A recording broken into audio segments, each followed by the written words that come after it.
नमस्कार। नेक्स्ट जन YouTube channel पर आपका हार्दिक स्वागत है। आज हम जिस श्रृंखला को प्रारंभ करने वाले हैं वह है श्री धर्मपाल समग्र लेखन। श्री धर्मपाल तो जानी मानी हस्ती हैं, या यूं कहें कि जिन्होंने इतिहास को सच की शक्ल दी। आज़ादी के बाद देश विदेश घूमकर भारत में जो घटा, भारत का जो इतिहास तोड़ मरोड़ के पेश किया गया, उस इतिहास की सच्ची तस्वीर श्री धर्मपाल जी ने अपने समग्र लेखन में भारतीयों को प्रदर्शित की।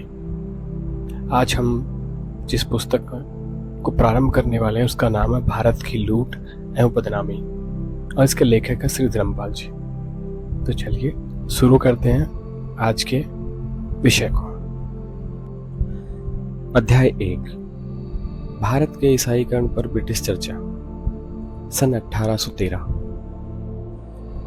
जून जुलाई 1813 में ब्रिटिश हाउस ऑफ कॉमन्स में भारतीय जनता की नैतिकता एवं आध्यात्मिकता के विषय में जोर शोर से चर्चा हुई।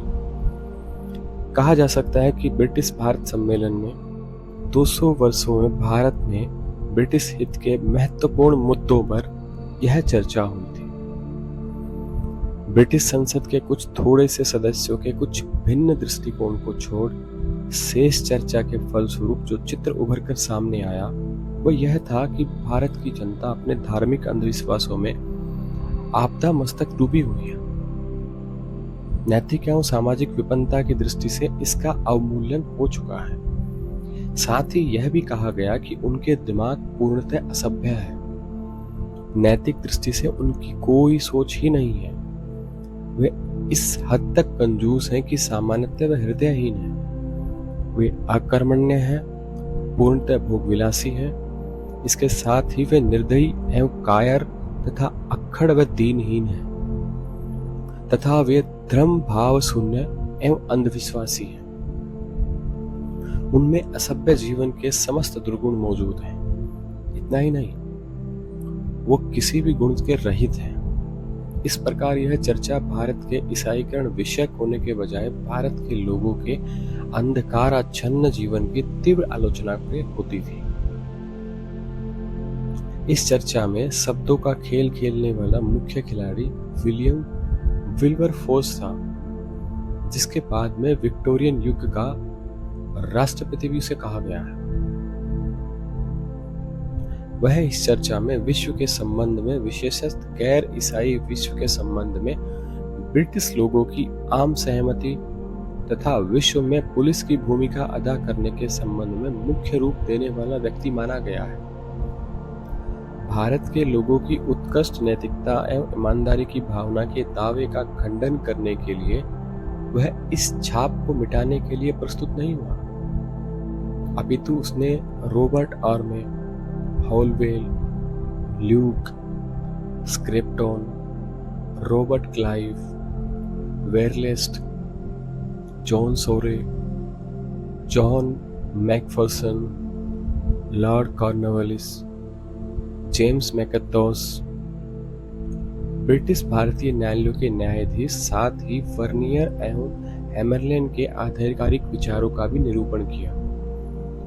आर्मे के अनुसार भारतीय लोग अपने समस्त मानवीय व्यवहार में धूर्त एवं कपटी थे। होलवेल के अनुसार उनमें विश्वास एवं ईमानदारी का लेश मात्र भी अंश नहीं था, और वे इतने खतरनाक एवं धूर्त थे, रॉबर्ट क्लाइव ने उन्हें किसी भी वचन को निभाते हुए नहीं देखा। जॉन सोरे ने उनकी चारित्रिक विशेषता बताते हुए मानवता के विषय में मिथ्याभिमानी बताया। वे दगा, जालसाजी और कपट के अत्यंत निष्णात थे। विल्बरफोर्स ने कहा कि कॉर्नवालिस ने न तो कभी उन पर भरोसा किया और न अपने विश्वास पात्र के रूप में कभी किसी हिंदू या मुसलमान को नौकर से ऊपर उसके किसी ओहदे पर रखा। सोरे के लिए तो भारतीय लोगों में झूठ, चोरी, लूटपाट, अपहरण व हत्या तो जैसे अपराध की श्रेणी में गिने ही नहीं जाते थे, तथा जैसे यह राष्ट्र गुणों को पूरी तरह से विसार की चुका था। इन सामान्य विशेषताओं का निष्कर्ष प्रस्तुत करते हुए विल्बरफोर्स ने कहा समग्रत हम हिंदुस्तान के लोगों को अत्यंत दयनीय स्थिति में पतित एवं भ्रष्ट मानव जाति के रूप में कमजोर एवं नैतिक रूप से पतित मान सकते हैं। हठ धर्मिता को वो अपना जैसे अधिकार ही समझते हैं। अपने द्वेषपूर्ण स्वभाव और लंपट इच्छा अभिलाषाओं द्वारा वे नियंत्रित हैं। तौर तरीकों की दृष्टि से वो अत्यंत भ्रष्ट एवं पतित हैं तथा समाज पर अपनी इस छाप को पूर्णता बनाए रखते हैं। अपने इन दुर्गुणों के कारण ही दुखों में निमज्जित हैं। अतः इस तरह देश के निवासियों के सहज लाभ के लिए भी वहां किसी प्रकार की खुशी लाना विशेष रूप से अहमियत रखता है। आम रूप से व्याप्त अप्रसन्नता की स्थिति को स्पष्ट करते हुए विल्बरफोर्स ने भारत की इस तरह की स्थिति के लिए यहाँ के नैतिक पतन को जिम्मेदार ठहराया। इन चर्चा में उसने लंबे समय तक बोलते हुए भारत की स्थिति के संबंध में कई विशिष्ट रूप से गंभीर आरोप लगाए, जिसमें बालिका हत्या, सती प्रथा। उसके अनुसार केवल बंगाल में ही एक वर्ष में 10,000 स्त्रियों को जिंदा जलाया जाता था। स्त्रियों के विषय में अत्यंत अपमानजनक एवं ग्रहित भाषा का प्रयोग तथा बहुविवाह। जगन्नाथपुरी में मंदिर के समारोह में एक वर्ष में 1 लाख लोगों की स्वयं पहिए के नीचे आकर मृत्यु जैसे अत्यंत खराब प्रदर्शनों की धार्मिक स्थानों पर घटित होना, जो कि अत्यंत आघातजनक, हृदय विदारक, रंगमंचीय मूकाभिनय मनोरंजन है तथा नाचने व खराब ढंग से प्रदर्शन करने का अश्लीलता एवं क्रूरता के बीच भौतिक संबंध है। हिंदुओं की मूर्ति पूजा समारोह का ये अत्यंत घृणित एवं रक्त रंजित कर्मकांड है, जिसमें उनका पूर्णतः जुगस्वपा भाव भरा हुआ है। विल्बरफोर्स के अनुसार हिंदू देवताओं में पूर्ण रूपेण कामुकता, अन्याय, धूर्तता, क्रूरता की राक्षसी वृत्ति निहित है। संक्षेप में उनकी धार्मिक प्रणाली एक अत्यंत घृणित प्रणाली है।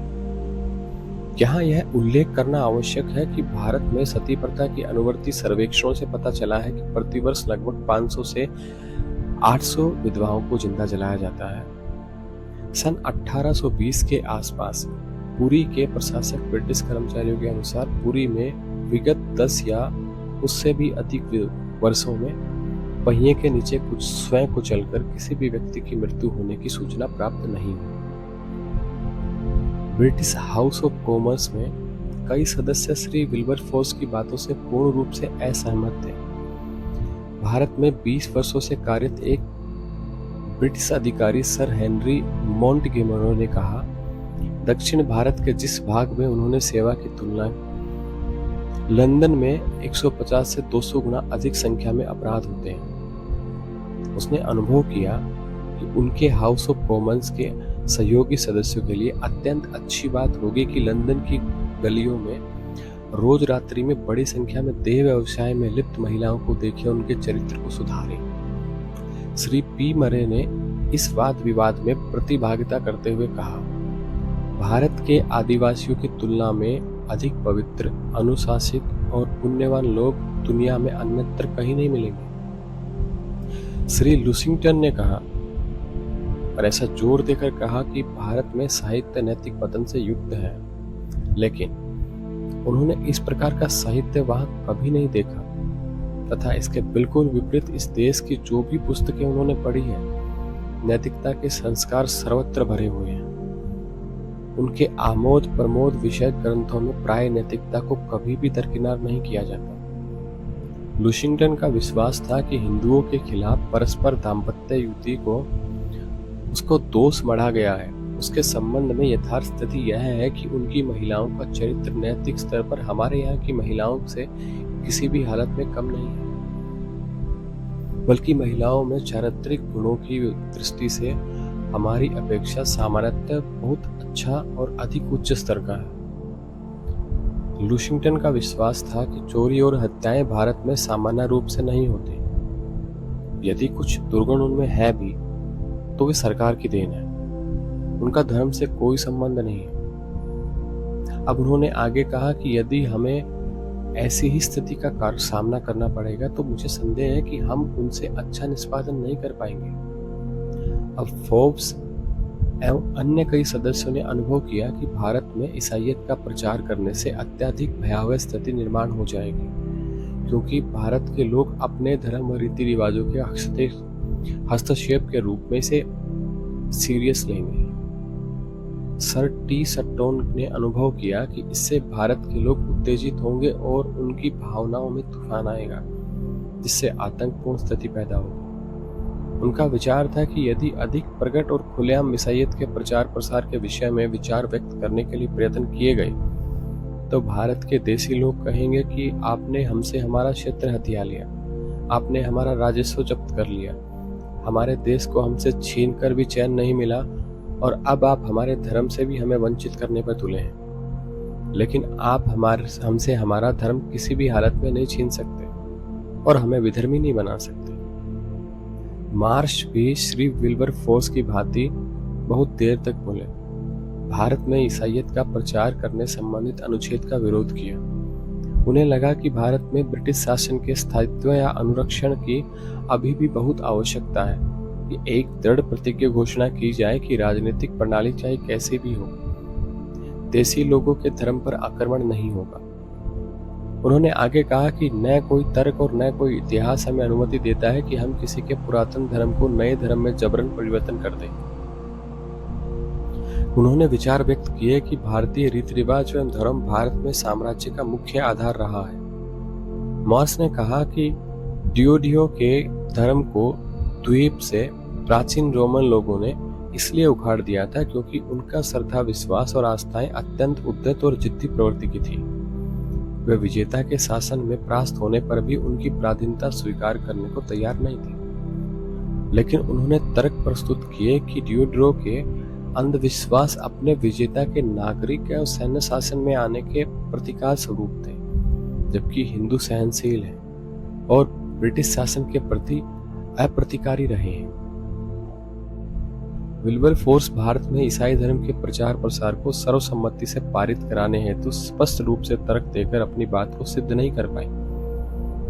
उनके लिए अब प्रश्न यथार्थ रूप से प्रस्तुत कर दिया गया। वे अपनी बात पर दृढ़ थे। यूरोप में ब्रिटिश हुकूमत का धर्म ईसाई है, तब हमारे एशियाई उपनिवेशों में ब्रह्मा एवं विष्णु का धर्म नहीं चल सकता। स्पष्ट रूप से भारतीय धर्म एवं रीति रिवाजों की किसी भी तरह से प्रत्यक्ष तरफदारी के लिए विल्बर फोर्स चिढ़ गए। उन्होंने पूछा कि क्या ब्रिटिश हाउस ऑफ कॉमन्स सभी अन्य स्थानों से परे है जहां इस तरह के धर्म सिद्धांत लागू होते हैं? क्या हम मुक्त संविधान और धार्मिक स्वतंत्रता के मूल्यों के प्रति इतने कम संवेदनशील हो चुके हैं? क्या हम उनके प्रति इतने कर्म कृतज्ञ हैं कि इस हद तक उन्हें सह रहे हैं? नहीं श्रीमान, मेरा विश्वास है कि हमारी भावनाओं को संरक्षित किया जाना चाहिए। किन्हीं भी ऐसी भ्रांतियों के प्रति हमें समझ विकसित किए बिना ही आगे बढ़ना चाहिए। नहीं महोदय, कम से कम इस देश के मानव की सहज बुद्धि का घोर अपमान पहले कभी नहीं हुआ। सत्य बात यह है कि हमने भारत के देसी लोगों की नैतिकता और तौर तरीकों का केवल अंधकार क्षण एवं अवनंत अंधविश्वासों को देखा है। ऐसा लगता है कि दीर्घकाल की राजनीतिक गुलामी के अधीन रहते रहते वो इतने नम्र बन गए